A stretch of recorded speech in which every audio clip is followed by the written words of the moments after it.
सुस्वागतम श्रीयुत रोहित बापट उर्फ कवी रुद्रो याच्या रातवन कविता संग्रहाच्या प्रकाशन सोहळ्यामध्ये मी दीप्ती जोशी सर्व मान्यवरांचे इथे उपस्थित सर्व आप्त रसिक प्रेक्षक आणि थेट प्रक्षेपणावरील सर्व ऑनलाईन रसिकांचेही स्वागत करते। दीप प्रज्वलनाने कार्यक्रमाची सुरुवात करूया। कार्यक्रमाचे अध्यक्ष श्रीयुत विसुभाऊ बापट व कार्यक्रमाच्या प्रमुख पाहुण्या सुगंधाताई शिरवळकर यांना मी विनंती करते की त्यांनी रंगमंचावर यावे।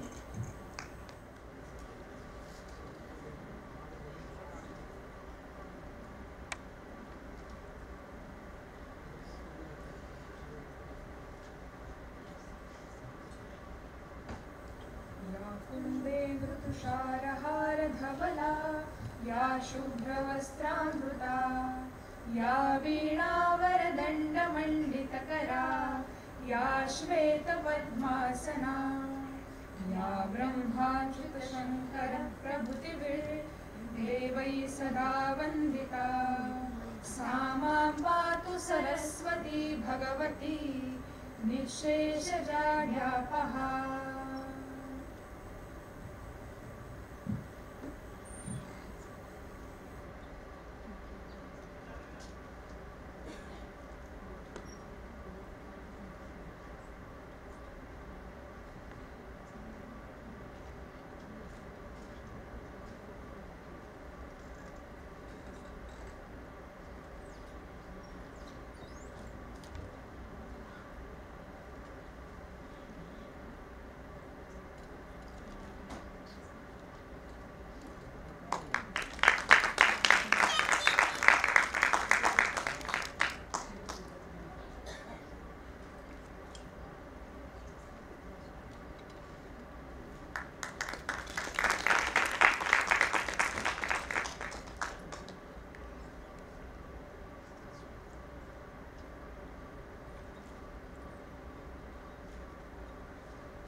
यानंतर आपण ज्या आनंद सोहळ्यासाठी इथे सगळेजण जमलेलो आहे तो प्रकाशन सोहळा आपण इथे संपन्न करणार आहोत।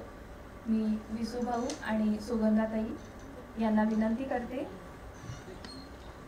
की त्यांनी रोहित याच्या रातवन या कविता संग्रहाचं प्रकाशन करावं।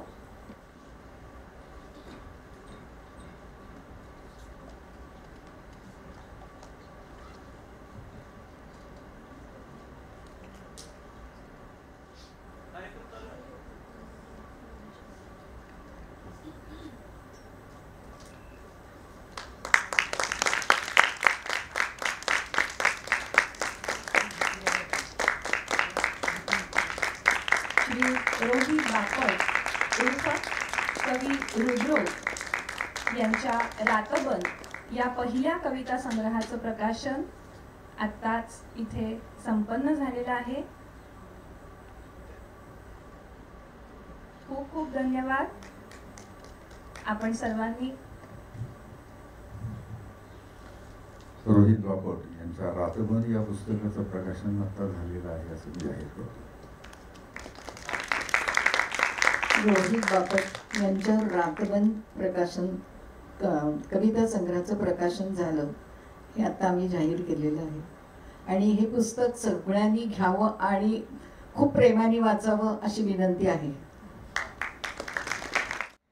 उत्कट आणि उत्स्फूर्त भावनांचा लयबद्ध शब्दप्रवाह म्हणजे माझ्या मते कविता। समजा तुमची प्रेयसी प्रियकर तुम्हाला न सांगता अचानक निघूनच गेली, फोन बंद, सगळे सोशल मीडियाचे अकाउंट्स डिॲक्टिव्हेटेड, पत्र नाही, कुठे गेली काही पत्ता नाही। एक दिवस बरं वाटेल, थोडी शांतता, पण त्याच्यानंतर मात्र तुम्हाला आठवण येईल आणि तुम्ही म्हणाल की बायका अशी न सांगता जात जाऊ नकोस, तू न सांगता जात जाऊ नकोस। कवीचं पण हेच होतं, कवी पण कवितेला तेच म्हणतो की तू अशी न सांगता जात जाऊ नकोस, तू जाऊ नको अशी कधी न सांगता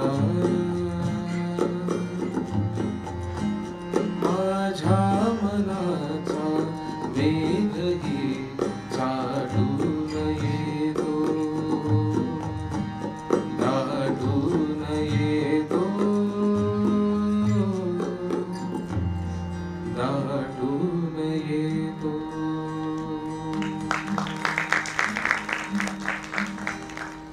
आलेच आहात तर थोडे थांबा, ही वाट तुमची सुद्धा आहे. त्याच्या शेवटाला क्षितिज संपतं जिथे, तिथे माझी झोपडी आहे. मी हात धरून तिथे नेणार नाही. हे वळण मला रोज खिडकीतून दिसतं. या वळणावर आलेच आहात तर थोडे थांबा.